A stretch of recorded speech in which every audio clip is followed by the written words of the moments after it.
Welcome into another episode of Locked On Seminoles. I am your host, Brian Smith, and we're going to talk Florida State recruiting today, and we're going to talk about the 24 class, the 25 class, and all the things in between. Let's go. You are Locked On Seminoles, your daily podcast on the Florida State Seminoles, part of the Locked On Podcast Network, your team every day.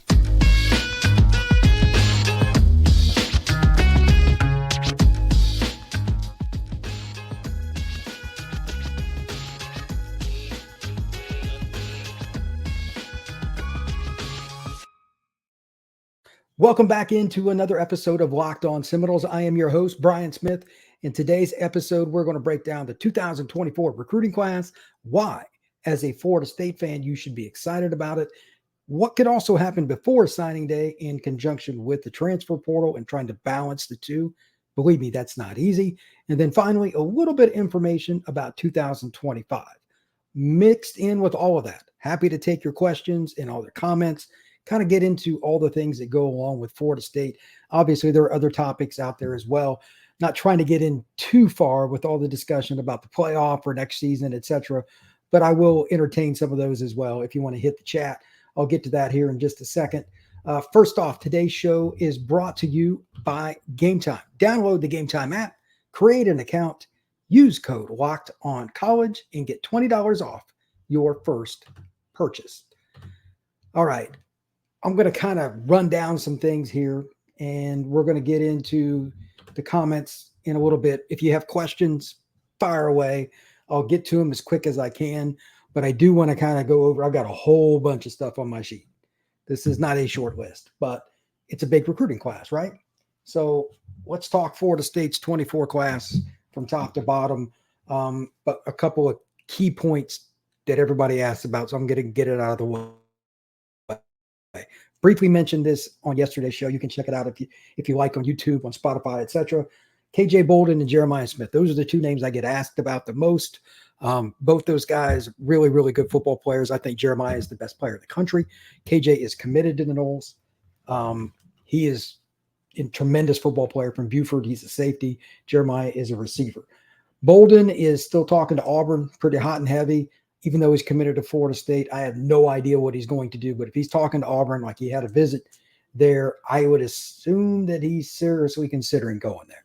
That would be a huge loss to Florida State's class, but that's the reality. I'm just telling you for the record, that's what I've heard. I spoke to somebody yesterday before I had heard about that, and we both agreed that he'd been real quiet about his recruitment. And that doesn't necessarily mean anything specific, but it does mean one thing, and that's Florida State's got to be on their P's and Q's.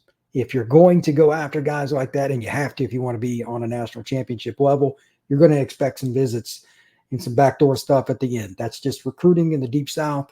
Florida State knows that's been going on for 50 years. That's not going to change. How it ends, I don't know. I haven't spoken to KJ in a long time. I may run into him at the Georgia State finals. I don't know if he's going. I'm going to be there, be in the stadium, but he didn't. His team, Buford, got upset, so I doubt that he's over there. The point is still the same. Florida State is the leader until otherwise proven. He is committed to Florida State. I don't know what the in-home schedule is for Norvell and the staff, but that'll come out pretty quick soon afterwards because somebody will tweet a picture or whatever. That's fine. Florida State may want to hold off Norvell going in-home or one of the other key assistants that he gets along with a little bit later. With that being said, there's an interesting question. There will be a 12-team playoff next year. Could the debacle hurt our recruiting? Nah, not really, man. Gary Roach asks if the playoff situation this year is going to hurt recruiting. No, not really. Florida State knows they're on the cusp of what they need. Next year may not be as good because quarterback's a little iffy, but I'm going to leave this question up there, but we're all good. Back to the KJ situation. We're not going to be in a just follow KJ all the way through kind of deal because that'll kind of come out. He is a 5-star by pretty much every publication there is. And to be honest with you, on and off the field, he's just a great dude. So I wish him the best no matter where he signs. But it looks like it's Florida State or Auburn. The team to also watch, though, is Georgia. Kirby Smart is not going to give up. It's not going to happen. Kirby does not jack around with recruiting, and he tries to get as many of the Buford kids as he can, but they've been slacking a little bit on Buford. That's like the program just outside Atlanta. that Georgia has always relied on amongst other schools. And Alabama's got their hand in there, Florida State, etc. Probably ticking Kirby off. But that's recruiting, man. Sometimes you win, sometimes you lose. So I'm going to expect a little bit more news about KJ in the next 48 hours as we get towards the end of the week, because he's going to have other in-home visits, or at least some that are going to be on the dock. That's my guess, whether it's Georgia or Florida State. His team did just get beat recently in the playoffs, so I don't know how many he wants to have. I heard he was pretty ticked. They lost. Kind of took it hard because it's the senior year. He wanted to go out with the state title. I get it. Totally get it. But that didn't happen. As far as the other player, Jeremiah Smith, same thing that I heard yesterday. I haven't gotten a whole lot since. Spoke to my buddy about it. And he was with Jeremiah recently. Some of you probably know him, John Garcia. We both just expect, barring something unforeseen, Jeremiah making his quote-unquote final decision on National Signing Day. That is the 20th. Today is the 5th. So we are literally 2 weeks and 1 day from National Signing Day. I don't know if I will be down at Chaminade then or not. I've been down that way so many times this year. I don't know if I can handle another drive down there, but I might go. It's Florida State, Ohio State, Miami. Miami had an in-home. Florida State is tried, and they've got to visit this weekend or what. I can't remember the dates. I'm getting them all jumbled with all these players. But Florida State is right there. I was told maybe a week or so ago, Ohio State, Florida State were probably the 1-2. Development is what he's looking for. He's a little bit different than the comment that I normally make. You know, I say, like, it's not about what's on the shirt, it's the person recruiting him. Well, there's one step further with Jeremiah Smith, and that's proven development, like start to finish with a player, like a high school kid that you bring in, he's at X level, but you get him to an NFL level. Like Ohio State's developed a lot of kids. And my only argument against that is they're starting at a pretty high bar with who they're recruiting, but they've done a great job with their passing game until like this year. They kind of really hit a snag. They didn't really impress many people. And obviously quarterback is in the portal. So I don't know what's going on with Ohio State. Maybe that impacts Jeremiah. Maybe it doesn't. I have not heard, but again, all I know is Ohio State, Florida State is the alleged top two, but I think that's extremely fluid. Miami is not going to give up. They are not happy that they didn't get him in the first place. And he committed to Ohio State last December. And they have put their best foot forward forever. Florida State has too. I know Florida's tried, but that program is in such disarray. I don't think they're a factor anymore, although I'll never count out the University of Florida for an in-state kid. I mean, why would you go there? It's kind of hard to see why, but he did visit there multiple times, so the Gators are technically a possibility.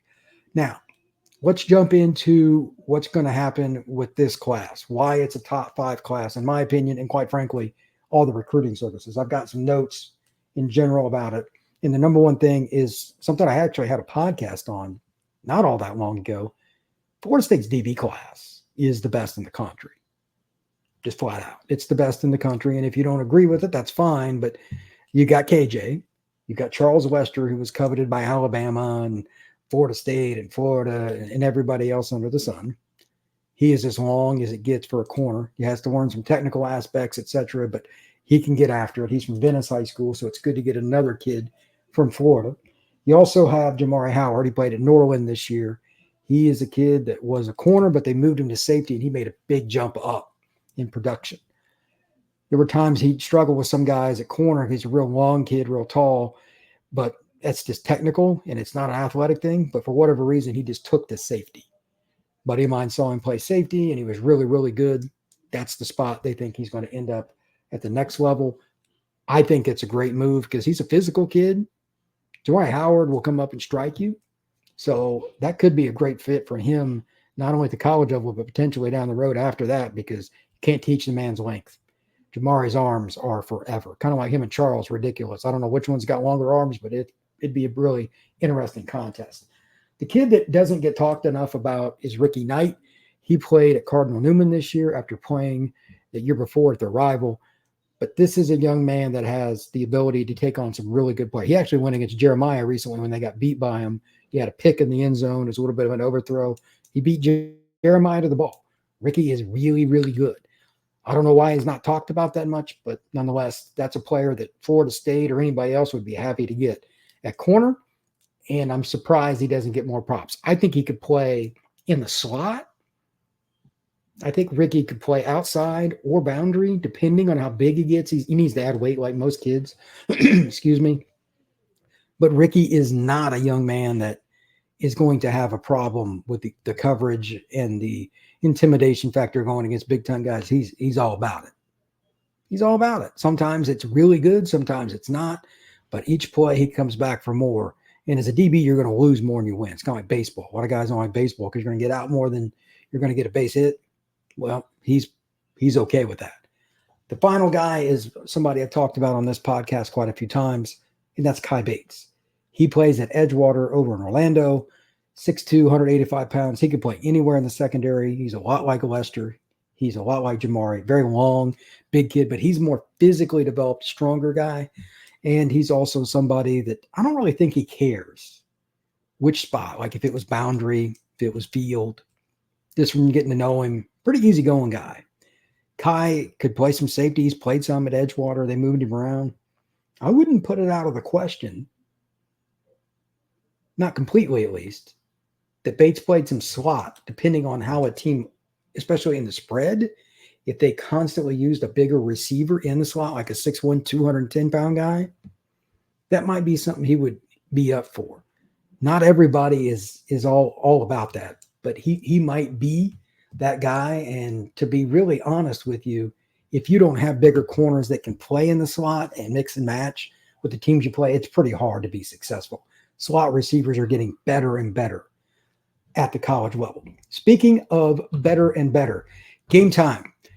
This is the app that you should have already downloaded. If you don't, please do so very soon. It's very easy to do. It's simply put the easiest way to get tickets from just about anything you can imagine. Concerts, opera, sporting events. You want to go to a Florida State game, whatever it may be. Gametime. Download the Gametime app. It's easy to navigate. You can see your tickets and see the seats, like where you would be. You click on the row, it'll show you a picture. Here's an idea as well. Get somebody some tickets that you know for Christmas, or vice versa. Maybe suggest it to your girlfriend or to your wife. It's an easy way to do it, even if it's last minute. They have flash deals on all kinds of things. It could be NBA, it could be hockey, whatever it may be. This is a great opportunity. So with that being said, you have that opportunity with any with a smartphone you want. You can download the app. So take the guesswork out of buying tickets with Gametime. Download the Gametime app, create an account, and use Locked On College for $20 off your first purchase. Terms apply. Again, create an account and redeem Locked On College. It's LOCKEDONCOLLEGE for $20 off. Download Gametime today. Last minute tickets, lowest price guaranteed. All right. Now, as we kind of cross over into this next segment, this is something that's pretty basic. Florida State, as I mentioned a minute ago, DB class is dope. It's not really questionable. I've also been told, though, and I don't know all the specifics, they could still take somebody else if there was a great player available. They're looking at things from a versatile point. And that's what this whole class is and a lot of the notes I have. I had somebody ask me the other day, who is the best player in Florida State's class in terms of versatility? And I couldn't answer. Honestly, don't know. That's a good problem, though. They have numerous guys. Let me give you an example. B.J. Gibson, wide receiver out of Georgia. Really good football player, super underrated. Plays at one of the big box county schools in central Georgia, off the beaten path. Not a lot of people there, but that county, I go to these smaller counties in central and south Georgia, they rally around the high school and everything. Girls softball, track, whatever, people they support. He's at one of those programs too, and he's a dude. He can play DB, he can play receiver, he could probably play running back. And the Noles are recruiting him as a receiver, and I think that's the primary, but he's a kid that could play multiple spots. He would figure it out with coaching and time and get into the lineup. But that's about 10 different guys in this 24 class. So I guess, the DB class, I think you should, if you take anything away from this pod today, it's the best DB class in the country. But if for some reason a couple guys got hurt, you don't wish upon that, but down the road, you can possibly move guys. Another guy is Mekhi Danzy, the running back out of Tallahassee, Florida High, elite speed, arguably the best 400-meter runner in the state. I forget who's top, but he's like right around 46, just under. He's an elite guy. Wants to play running back, but he could be a receiver. He could be a DB. When you sign kids like this over and over and over again, sometimes they just go different directions than you think for whatever reason. Here's an example. When Bolden signed Anquan Bolden, he was a quarterback. They didn't need him there right away because they had somebody. Goofing around and talking to him, they put him at receiver a little bit. He liked it a lot. The rest is history. You don't know till you get kids on campus. You just don't.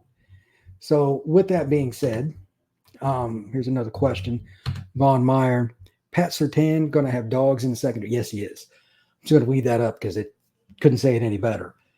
If you have questions, please ask. If you got comments, fire away, just like this one from Von Meyer Jr. It's legit. Florida State's DB class is nasty. But again, when you have this many guys that are versatile, you're going to win more games. Look at this season for Florida State. How many times did a receiver sit out? After we got to about game 3 in the 2 deep at receiver, was there a game that somebody didn't sit out? I don't think so. That's just part of football. It is a contact sport, a very, very violent and barbaric physical sport. You're going to have guys get hit. You're going to have guys that end up having to sit out. Ankle injuries, those kind of things happen, hamstrings. But then you're going to have guys break fingers, etc., get hit by a helmet, whatever. It happens. You got to have depth and you got to have versatility. With that, here are a couple of things that this was just fun. These are my own. These are nobody asked me. Best offensive player that I believe that very few people know about. And this is somebody that I knew about from last spring, and he committed, not surprising because his dad played for the Noles. That's Camden Fryer. Yes, that Fryer that played on the 93 team, that's his dad. He plays at Columbia High School in Lake City up on I-10, just a little bit east of where 75 connects. Really good football player. He's bigger than what he's listed at. He's like 190 pounds, I think. He can ball. Great hands. And because of who his dad is, he has a better understanding of route concepts, using rub routes, timing, mixing up what you use to get off bump coverage from play to play to play to play. He can catch the ball, man, and it's over half of why he catches the ball is create separation. He's fast, but he's not like elite fast. It's just technique. He's ahead of the curve. Florida State did well to get him. You get guys that bleed for Florida State. And he told me, he wanted to go where he wanted to go. However, it worked out. His dad didn't really interfere, but, he would have liked him to go to Florida State. But they recruited him hard. They made him a priority, and he enjoyed his visit, Norvell and everything. When I talked to him this past spring, and this is well before I started this podcast, he made it clear that Florida State put in the effort. And I thought that was cool. Not only is he a legacy kid, they earned why they got him. Fryer, I don't know how early he'll play, but I'd find it hard to believe he didn't at least hit the field next year with special teams. You're not going to out-effort that kid. He gets after it.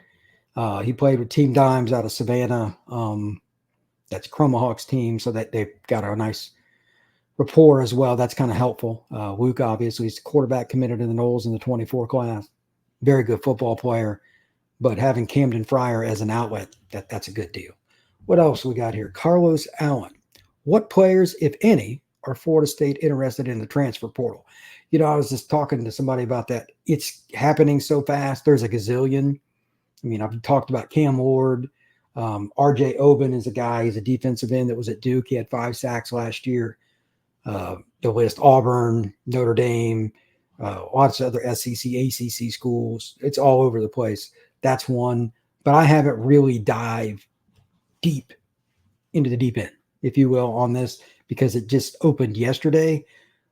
Starting next week, I'll give you a little more. And there might be somebody pop for Florida State this week. It's possible. But it's not like with recruiting because you don't know who's going to get in the portal. And I don't have these kids' phone. I don't have it. It's much more Wild West than recruiting ever thought about. I don't have access to that stuff. Somebody I might have had their number from 4 years ago, but for the most part, it's really hard to say. And I don't know Oben, but he was a pretty good player at Duke. His dad, for those who don't know, he played at Louisville. third-round pick. He was on the Super Bowl team, I believe, with the Buccaneers in 2002. Heck of a football player. He's now like director of NFL development or something. He's very successful, man. Got a ring too. I mean, that's pretty successful. So his kid's probably going to be somebody you'd want in your program anyway. Norvell got FSU headed in the right direction. Yeah, I would say that is the understatement of the day right there. Insane mob with that comment. Norvell got FSU headed in the right direction. Yeah, it's amazing how far Florida State went from the end of 21 to now. I mean, they've lost 3 games out of their last 26. They're 23-3. They went 10-3. So yeah, that's right, 23-3 in their last 26 games. That's pretty good, man. Georgia's probably the only team with a better record, or Michigan, maybe Michigan at that time. I'd say you're doing pretty damn good. So a lot to be proud of if you're a Florida State fan, alum, booster, etc. While I'm thinking of it on that topic, the battle's end, I saw something about more people, and if somebody wants to chime in about the collective for FSU, because of getting the snub in the playoff, there are a bunch of people that are joining it, trying to quote unquote push the narrative for Florida State athletics. I think that's a great story. I don't know much about it. I don't know the people that operate it, but no matter what the total is, and there's numbers being thrown around, and I'm not that interested in that. But I thought that was interesting. If you're going to have a lot of different things to quote unquote improve your program, the money that goes into that, coaching, recruiting, NIL package for like a quarterback or a defensive line, RJ Oben, I don't know. You want to have options. You want to have options. So it's interesting for Florida State as we kind of think about this, and I'll just go into this little tangent here with NIL for a moment. They need a couple of key guys next year so they're not completely rebuilding. I talked to a buddy of mine yesterday that thought they could be anywhere from 7-5 to 10-2 next year. And it could be right if they don't get the right quarterback. I'm totally in on them needing a transfer quarterback. If you don't know what I'm talking about, yesterday's podcast, I did a live stream for about an hour. We talked about the quarterback for the first 20 minutes probably.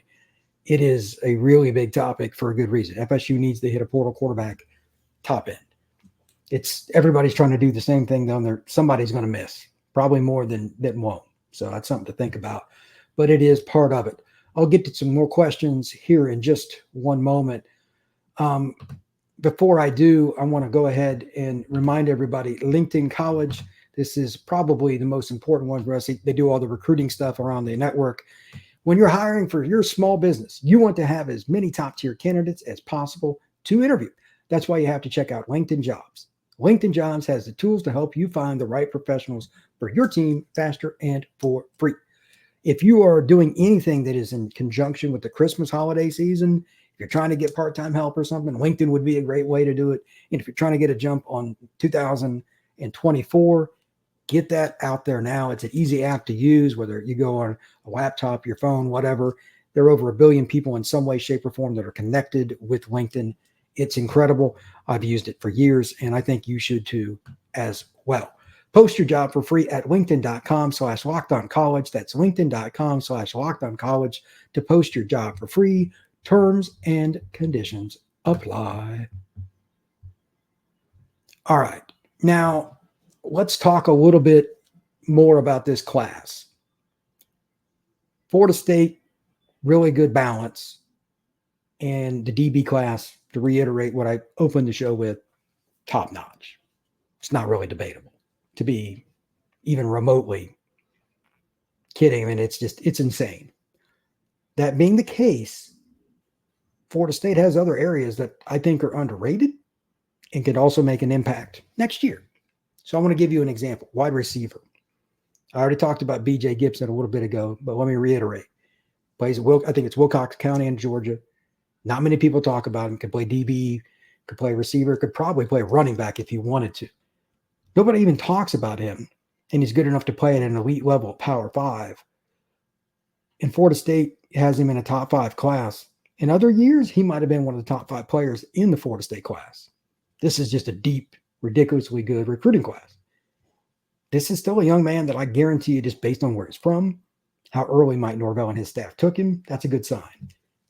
They're recruiting him as a receiver. Well, Wayne McCoy, Miami Central, highly coveted. Miami really wanted him. Big time player, has the ability to play DB, receiver, and he's a kid that just makes the play. I've seen him play live multiple times, 7-on-7, camp, and in pads. He is a kid that is very competitive. Kind of sticks to himself on the sideline and everything else. But when the light goes on, well, Wayne McCoy goes after the football like few others do. And he's got separation speed. I've even seen him catch a one-handed bomb before. They're still not done. If you want to look at Florida State's class, and I guess I could just kind of run through it a little bit, to be honest with you, there's a couple I'm going to save for last because I know them, and I just kind of, I don't know. I have a leaning towards players that I get to know. I guess that's just part of human nature, to be honest with you. But a kid that nobody else talks about because he's not from the South and committed to Florida State, I don't know if that's fair, but it's just true. Florida State has a commitment from Elijah Moore at Good Counsel up in the D.C. area. It's a really, really good private school. And that league's tough. Gonzaga, DeMatha, etc. All those schools beat up on each other. He's going to be their big-bodied boundary receiver, 6'5", 6'4", 6'5", whatever. And he can run pretty dang good. When you put him in Florida State's strength and conditioning program, which is obviously very good, the upside for a kid like Elijah, it's up to him. So that's three guys that I'm super high on at receiver, and they're not talked about that much. That's why this class is top 5. When you can do those kinds of things, and it's different. And Camden Fryer, as I mentioned earlier, he's my best player that nobody talks about on offense at all. Like, he gets no pub, even though he's from Florida, which is bizarre. I don't really consider him a receiver, though. I consider him an offensive weapon. I think he'll get reverses, screens. He will be used on special teams. If you wanted to play him at safety, you could. He's that guy. He's a football player, but he's technically a receiver for the record. I'm just higher on Fryer than just about anybody I know, but that collection is really, really good. Now, the other question that I get a lot, best defensive player, I mentioned this yesterday. I just want to say this, and I'll hit some more questions. Jayden Parrish, he is an absolute thumper. He plays at Atlantic down in South Florida. He grew up a Miami fan, but he's going to play for the Noles. Man, can that kid hit. Super instinctive. I'm telling you, if you want to check out some film, go check Jayden Parrish. He is a freaking dude. I think he will play some next year for the Florida State Seminoles.